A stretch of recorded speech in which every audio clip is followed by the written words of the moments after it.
Welcome to Ayurshwar Ayurveda Academy. Now we'll discuss regarding the strategy for IA PGET 2021. हमारी पढ़ाई करने का तरीका कैसा होना चाहिए, ठीक है।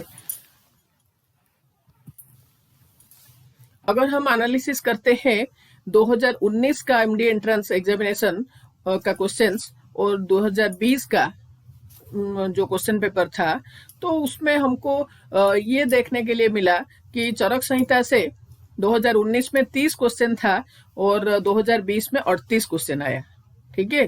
तो जैसे कि 2019 में टोटल नंबर ऑफ क्वेश्चंस था 100, जबकि 2020 में टोटल नंबर ऑफ क्वेश्चन हो गया 120। तो ये 20 क्वेश्चंस कहाँ से आया? तो आप देख सकते हो चरक संहिता में 30 क्वेश्चन था 2019 में, तो इस साल आया 38 क्वेश्चन, सीधा सीधा 8 क्वेश्चन ज्यादा आया, ठीक है। तो उसमें से भी आप देख सकते हो सूत्र स्थान से 15 क्वेश्चन था, तो इस साल 7 क्वेश्चन आया। शारीर स्थान से लास्ट ईयर 1 क्वेश्चन था, इस बार 2 क्वेश्चन आया। विमान से 2 क्वेश्चन था, इस साल 4 क्वेश्चन आया। निदान स्थान से 2019 में 1 क्वेश्चन था, इस बार भी 1 क्वेश्चन रहा। चिकित्सा स्थान से 8 क्वेश्चन था 2019 में, जबकि 2020 में 18 क्वेश्चन आया। कल्प स्थान से 1 क्वेश्चन था, जबकि इस साल 1 ही क्वेश्चन रहा। और सिद्धि स्थान से 2 क्वेश्चन था लास्ट ईयर और इस साल 5 क्वेश्चन आया, ठीक है। तो सीधा सीधा हम कह सकते हैं चरक संहिता से 8 क्वेश्चन ज्यादा आया, ठीक है। उसके नेक्स्ट सुश्रुत संहिता, तो लास्ट ईयर 17 क्वेश्चन थे सुश्रुत संहिता से, तो इस साल 2020 में 28 क्वेश्चन आया। सीधा सीधा यहाँ पर 11 क्वेश्चन ज्यादा आया, ठीक है। वो चरक संहिता में 8 क्वेश्चन ज्यादा आया था, ठीक है। तो देखो उसमें सूत्र स्थान में 2019 वाला जो क्वेश्चन था, उसमें सूत्र स्थान से 30 क्वेश्चन था सुश्रुत सूत्र से, इस साल 12 क्वेश्चन आया। निदान स्थान से 3 क्वेश्चन था, इस साल 1 ही क्वेश्चन आया। शारीर स्थान से 2 था, इस बार 5 आया। चिकित्सा स्थान से 3 क्वेश्चन था, इस बार भी 3 रहा। कल्प स्थान से 1 क्वेश्चन था, इस साल भी 1 क्वेश्चन आया। उत्तर तंत्र से 5 क्वेश्चन था, जबकि इस साल 6 क्वेश्चन आया, ठीक है। आप देखिए कि चरक का चिकित्सा स्थान जो है वो बहुत ही ज्यादा इंपॉर्टेंट है, लेकिन पहले उससे ज्यादा क्वेश्चन नहीं आता था। इस साल अच्छे संख्या में क्वेश्चन आया है। सुश्रुत का शारीर स्थान श्रेष्ठ है, तो उससे बहुत ज्यादा क्वेश्चन नहीं आता था। तो लास्ट ईयर 2 ही क्वेश्चन था, जबकि इस साल उसको जस्टिस मिला है, 5 क्वेश्चन उसको मिला, ठीक है। उसके नेक्स्ट देखो अष्टांग हृदय से 8 क्वेश्चन था, इस बार भी 8 क्वेश्चन रहा। काश्यप संहिता से 5 था, इस बार 3 हो गया। भैषज रत्नावली, द्रव्य गुण, तो ये सब में थोड़ा बहुत अंतर आया। भैषज रत्नावली से उतना ही क्वेश्चन था, 3 रहा। द्रव्य गुण से 6 क्वेश्चन आया था, जबकि इस साल 4 क्वेश्चन आया। रसशास्त्र जो कि बहुत इंपॉर्टेंट टॉपिक है, उनमें से 4 क्वेश्चन सिर्फ था, तो इस साल उससे 7 क्वेश्चन आया। आयुर्वेद इतिहास से 3 क्वेश्चन आया था, इस साल 2 क्वेश्चन आया है। पदार्थ विज्ञान से 2 लास्ट ईयर था, इस साल 3 क्वेश्चन आया। स्वस्थ वृत्त से लास्ट ईयर 1 क्वेश्चन था, इस साल 2 क्वेश्चन आया है, ठीक है। तो ये कहने का तात्पर्य ये है कि जैसे क्वेश्चन का जो टोटल नंबर ऑफ क्वेश्चंस का जो संख्या बढ़ा है, तो अगर हम एनालिसिस करते हैं उसका, तो मेनली चरक और सुश्रुत, तो ये दोनों को और एम्फासिस हमको देना है, ठीक है। तो ये स्लाइड में आप देखिए Sanskrit, modern subject, research methodology और मेडिकल जूरिस्प्रूडेंस, उसमें बहुत ज्यादा अंतर नहीं आया। ज्यादा अंतर आया चरक संहिता में और सुश्रुत संहिता। चरक और सुश्रुत और रसशास्त्र, ये 3 में ज्यादा अंतर आया है, ठीक है। नेक्स्ट देखो, ये बहुत इंपॉर्टेंट है, इसको थोड़ा सा ध्यान से देखिए कि हम लोग सारे लोग जितने भी हम आयुर्वेद पढ़ रहे हैं, जो लोग भी हम सब बीएमएस करके आए हैं या जो लोग कर रहे हैं बीएमएस, सभी लोग साइंस बैकग्राउंड से आते हैं। और हम +2 साइंस में क्या पढ़ के आए हैं? Physics, chemistry, biology and mathematics, है ना।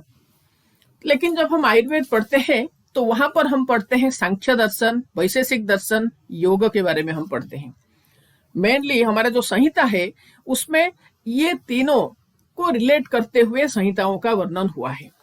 उसमें फिजिक्स, केमिस्ट्री, बायोलॉजी और मैथमेटिक्स का कोई एप्लीकेशन नहीं है।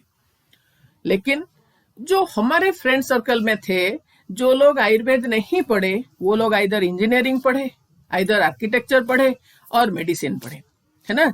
तो उनको लेकिन हमारा जो फंडामेंटल साइंस जो हमने पढ़ के आए थे, physics, chemistry, biology and mathematics, वो हेल्पफुल जरूर हुआ।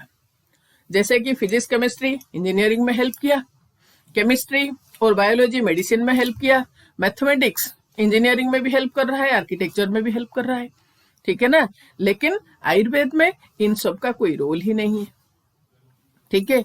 नेक्स्ट देखो, देखिए जैसे कि हम लोग जब आयुर्वेद में आते हैं, फर्स्ट ईयर में जैसे हम पदार्थ विज्ञान पढ़ना शुरू करते हैं या संहिता पढ़ना शुरू करते हैं, तो हमको बहुत डिप्रेशन आता है, बहुत स्ट्रेस में आ जाते हैं, हम बहुत कंफ्यूज होते हैं कि हमने सही किया है या गलत किए। हमने आयुर्वेद में पढ़ाई करने के लिए आए, बाकी सारे स्ट्रीम को हमने चुने नहीं, आयुर्वेद को चुने हैं, तो कोई गलत तो नहीं किए हैं, ठीक है। तो ऐसा स्थिति क्यों आती है? ये कारण है कि हमने जो शास्त्र को पढ़ने वाले हैं या पढ़ रहे हैं, जो आयुर्वेद को हम पढ़ रहे हैं, तो उसमें हमको योग, वैशेषिक, सांख्य आदि दर्शन को समझना बहुत जरूरी है। और ये दर्शन को हम अच्छे से समझेंगे तभी हमको संहिता का समझ बहुत अच्छा रहेगा, हमारे लिए संहिता समझना बहुत इजी हो जाएगा, ठीक है। तभी हम आयुर्वेद का एप्लीकेशन बहुत अच्छे तरीके से कर सकते हैं, ठीक है ना। तो अगर हम योग, वैशेषिक, सांख्य, तो इन तीनों से हम दूर भागेंगे कि ये बहुत डिफिकल्ट है, ये बहुत बोरिंग है, इसको हमको पढ़ना नहीं है, और हमको बस श्लोक को रटते हुए या फिर न्यूमोनिक्स के माध्यम से हमको आगे बढ़ना है, ठीक है। तो ये तरीका जो है वो बिल्कुल भी सही नहीं है, क्योंकि जब तक हम आयुर्वेद का सम्यक अध्ययन, सम्यक अध्यापना, उसका सम्यक उपस्थापना नहीं करेंगे, तब तक हम आयुर्वेद का सम्यक प्रयोग करने में समर्थ नहीं रहेंगे, ठीक है। और आज के समय में जो एक स्टूडेंट्स का रह रहा है हमेशा एक वीकनेस टुवर्ड्स न्यूमोनिक्स। न्यूमोनिक्स क्या है कि ये एक सरल तरीका होता है कोई भी श्लोकों को या कोई भी कंसेप्ट को याद करने में, रटने में, ठीक है। आयुर्वेद जो है उसमें जो आयुर्वेद का आधारभूत सिद्धांत है वो है हमारा संहिता, और संहिताओं में जितने भी सिद्धांत लिखा गया है वो सारे सूत्र रूप में लिखा गया है, और वो सूत्र को हम तभी बहुत अच्छे से समझेंगे जब हम उसको बार बार इच्छा के साथ, आग्रह के साथ उसको पढ़ेंगे, है ना, उसके ऊपर डिस्कशन करेंगे। अगर हमने उसको न्यूमोनिक्स के माध्यम से संहिता को या श्लोकों को रटने की प्रयास करेंगे, तो इसका अर्थ है आयुर्वेद को विकृत रूप देना। उससे तत्वावबोध की प्राप्ति नहीं होती है, उससे विकृत आयुर्वेद की जरूर ज्ञान होती है, जो कि आगे जाके हमारा जब आयुर्वेद का प्रयोग करने के समय आएगा, उस समय हम लोग कंफ्यूज होंगे, क्या करना है, कैसे करना है। उस समय भी वही न्यूमोनिक्स ही हमको याद आएगा, कंसेप्ट याद नहीं आएगा, ठीक है।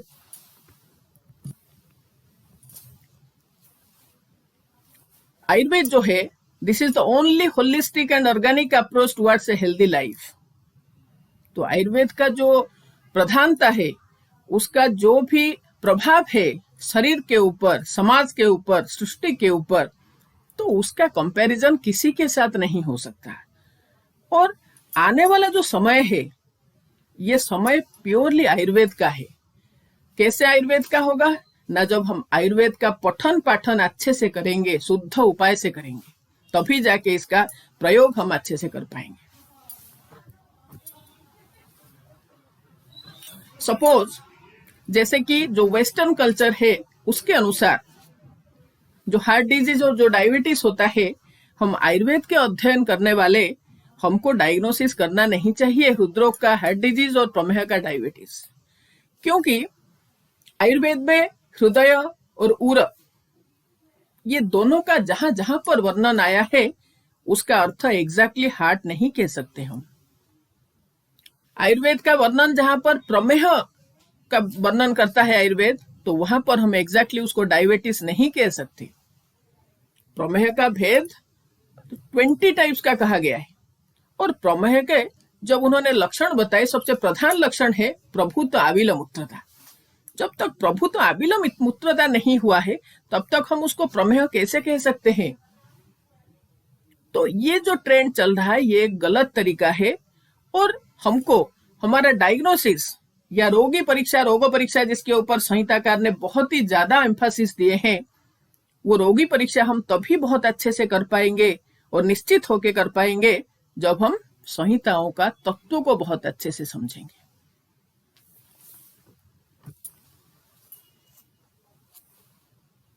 तो आपको कैसे पढ़ना चाहिए, तैयारी के समय आपको किस चीज के ऊपर ध्यान देना चाहिए, बीएमएस पढ़ते समय आपको किस तरीके से मनोवृत्ति रखना चाहिए, कैसे पढ़ना चाहिए आपको।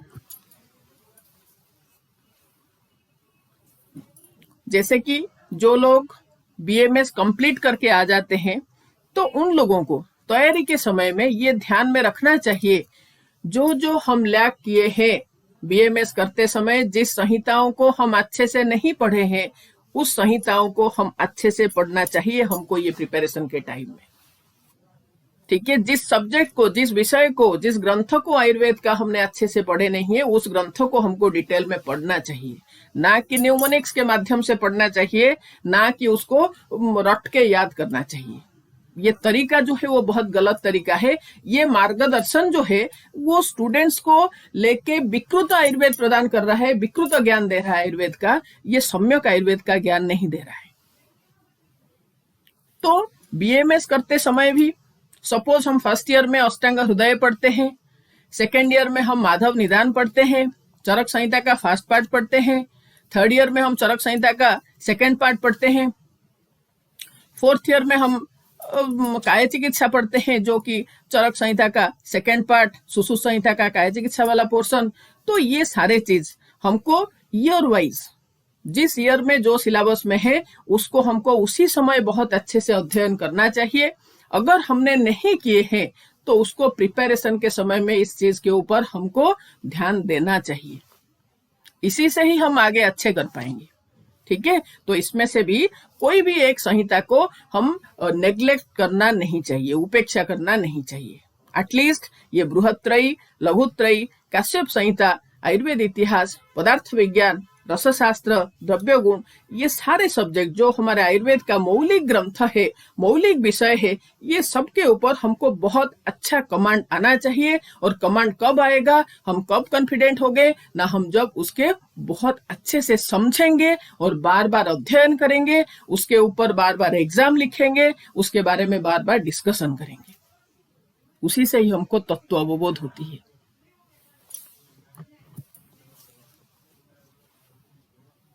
इवन जो भेल संहिता, हरित संहिता, चक्रदत्त, योग रत्नाकर, भैषज रत्नावली, ठीक है, तो इनके भी जो जो प्रधानता है, जिस जिस के बारे में इस संहिता में अच्छे से वर्णन हुआ है, उस चीजों के बारे में भी हमको ज्ञान लेना चाहिए, उसको समझना चाहिए कि ये ऐसे कहे तो क्यों कहे। ठीक है, तो ये कैसे हो रहा है और ये क्यों हो रहा है, इस चीज को समझना बहुत जरूरी है। और एंट्रेंस एग्जामिनेशन जब हम लिखते हैं तो उस समय हमको मॉडर्न का 14-15 क्वेश्चन फेस करना पड़ता है, तो इसीलिए डेली बेसिस में आपको एक टॉपिक मॉडर्न का जरूर रीड करना चाहिए और 1 से 1.5 घंटा आपको समय जरूर देना चाहिए। ठीक है, नेक्स्ट देखो, रिसर्च मेथोडोलॉजी एंड स्टैटिस्टिक्स, इनमें से क्वेश्चन आना मस्ट हो गया है, निश्चित इससे क्वेश्चन आ रहा है, तो इसको भी हमको ध्यान देना है। अगर हम डेली पढ़ सकते हैं तो ठीक है, लेकिन डेली इसको पढ़ने से हमारा बाकी जो इंपॉर्टेंट टॉपिक्स है वो नेग्लेक्टेड हो रहे हैं। तो रेगुलर इंटरवल में लाइक वीकली या फोर्टनाइटली हमको एक बार रिसर्च मेथोडोलॉजी और स्टैटिस्टिक्स को रिवाइज करना चाहिए। संस्कृत, जो कि एक बहुत ही इंपॉर्टेंट पार्ट है आयुर्वेद का, बहुत ही इंपॉर्टेंट पार्ट, क्योंकि हम आयुर्वेद में जो भी ग्रंथ पढ़ते हैं, जो भी संहिता पढ़ते हैं, उसका जो भाषा है वो है संस्कृत। तो हमको, अगर हम इंग्लिश मीडियम से आए हैं, हम संस्कृत के बारे में हमको कुछ भी नहीं पता है, बहुत सारे स्टूडेंट्स का ये कहना है कि हम संस्कृत बिल्कुल भी हमने देखे नहीं थे, तो इसलिए हमको आयुर्वेद अच्छा नहीं लग रहा है, हमको डिफिकल्ट लग रहा है। और संस्कृत का जो बेसिक है वो समझने के लिए कितना समय चाहिए। संस्कृत आद्य भाषा है, देव भाषा है, तो इसको हर एक व्यक्ति को समझना चाहिए। और हम आयुर्वेद के स्टूडेंट है तो हमको संस्कृत तो समझना ही चाहिए। तो इसलिए हम समझ लेंगे, हम संस्कृत को, उसका जो फंडामेंटल चीज है उसको हम समझेंगे, उसके बाद हमारे लिए बहुत इजी हो जाएगा संहिता। सबसे इंपॉर्टेंट थिंग इज, जब हम कोई, सपोज हमने +2 साइंस करके बीएमएस में आए, है ना। तो first year, second year, third year, fourth year करते समय हम जब अपने रिलेटिव से मिलते हैं या फिर हमारे फ्रेंड सर्कल के साथ हमारा मुलाकात होती है, तो उस समय जब उनके प्रोफेशन के बारे में वो बताते हैं तो उस समय हमको इंफीरियरिटी कॉम्प्लेक्स आता है, तो हम स्ट्रेस में आ जाते हैं कि हमको क्या कहना है हमारे पति के बारे में, हमारे पढ़ाई के बारे में हमको क्या कहना है, कहाँ से शुरू करना है, कहाँ पे अंत करना है ना। तो ये एक स्ट्रेस है, ठीक है। सेकेंड थिंग, जो लोग एग्जाम के लिए तैयारी कर रहे हैं तो उनका तो एग्जाम स्ट्रेस रहेगा हमेशा जब तक वो सक्सेसफुल नहीं हो जाते हैं। तो इसीलिए ये स्ट्रेस मैनेजमेंट के लिए पर्सनल काउंसलिंग की बहुत आवश्यकता है, मोटिवेशनल क्लासेस की बहुत आवश्यकता है, मोटिवेशनल फॉलोअप का बहुत आवश्यकता है, ठीक है।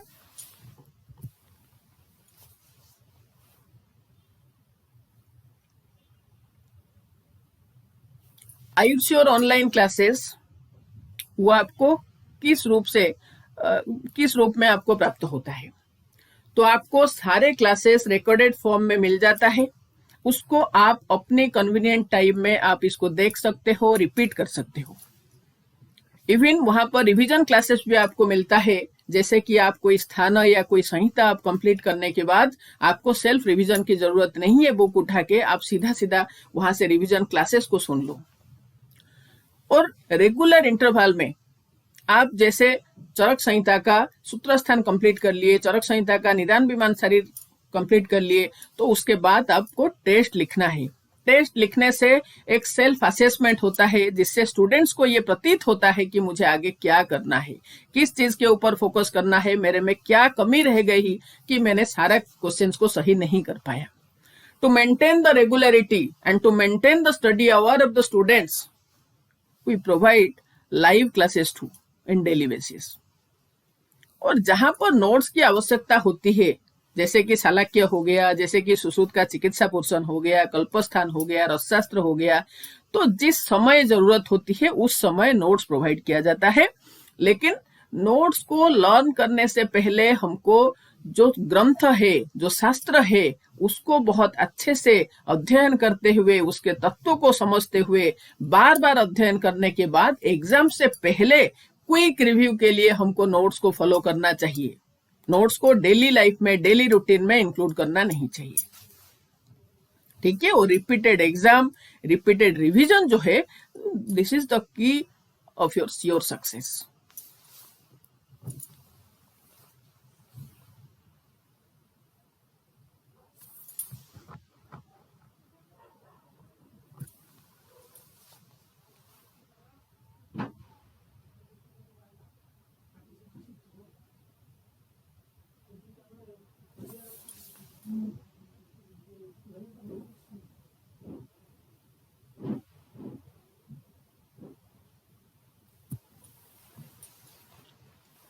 कोई भी एक मिशन शुरू करने से पहले, कोई भी कार्य को करने से पहले स्ट्रांग डिटर्मिनेशन की बहुत आवश्यकता होती है।